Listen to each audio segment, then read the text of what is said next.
विदुर जी ने आकर मैत्री मुनि को भी प्रणाम किया, पूजन किया और बंधुओं और प्रश्न पूछा। क्या प्रश्न? विदुर जी ने अनेकानेक प्रश्न पूछे।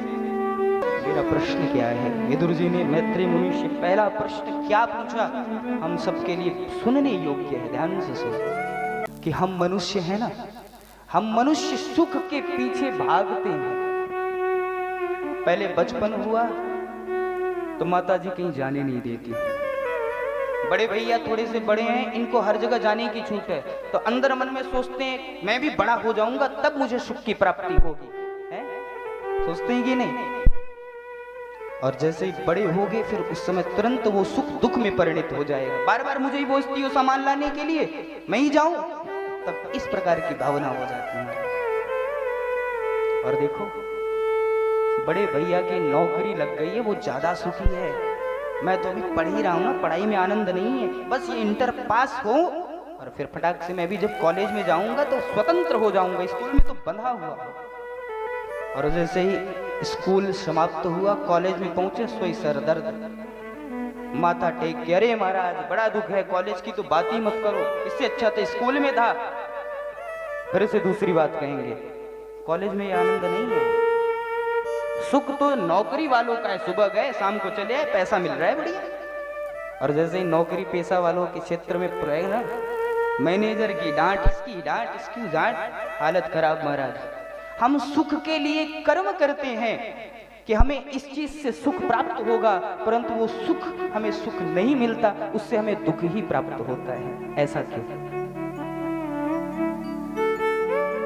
इन प्रश्नों को सुनकर मैत्रेय मुनि गदगद हो गए। आहा, अरे महाराज ये प्रश्न विदुर तुम ही कर सकते। बोले क्यों? विदुर जी दासी की पुत्र बने क्यों, ये समझो। ये विदुर जी पूर्व जन्म में यमराज थे महाराज। और देखो यमराज का काम है गलत को गलत दंड देना और सही को सही दंड प्रदान करना, यमराज का कर्तव्य है।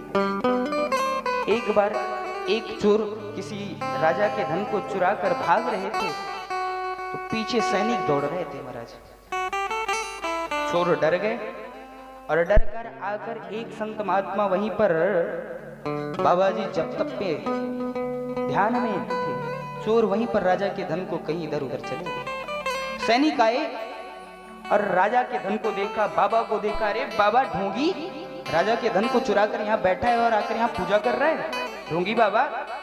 उस बाबा को ही पकड़ कर लेकर राजा के सामने गए। बाबा ने बार बार कहा कि मैंने चोरी नहीं किया है, मैं तो समाधि अवस्था में थी। सैनिकों ने बात नहीं सुनी, राजा ने दंड देने का आदेश दे दिया। संत तो विद्वान थे, उन्होंने कहा इस बात का प्रमाण यमराज देंगे। जाकर धर्मराज के यहाँ पहुंचे और चित्रगुप्त से कहा, देखो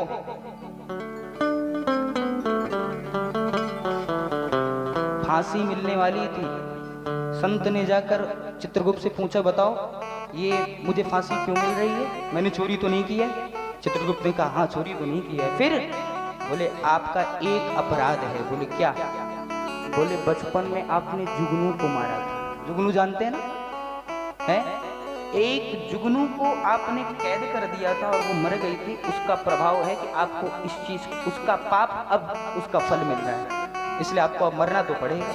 अच्छा, बचपन में तो कुछ बोध नहीं रहता किसको क्या मारता है, बचपन की सजा अब मुझे दे रहे हो, जाओ मैं यमराज तुम्हें श्राप देता हूं, तुम दासी पुत्र हो जाओ। वही दासी संत के श्राप के कारण, मांडव्य नाम के संत थे, उन्होंने श्राप दे दिया, अगले जन्म में वो दासी की पुत्र विदुर कहलाए।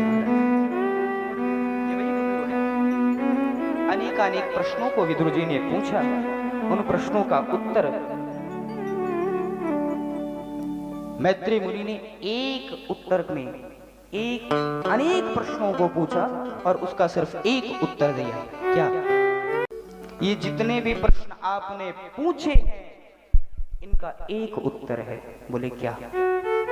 ये सब भगवान की माया है, आप हम सब माया में पड़े हुए हैं। तो माया के बारे में और बताओ ना। बोले माया को न किसी ने बता पाया है और न बता पाएगा। अनेक प्रश्नों को विदुर जी के प्रश्नों का संचालन उत्तर दिया मैत्रेय मुनि ने।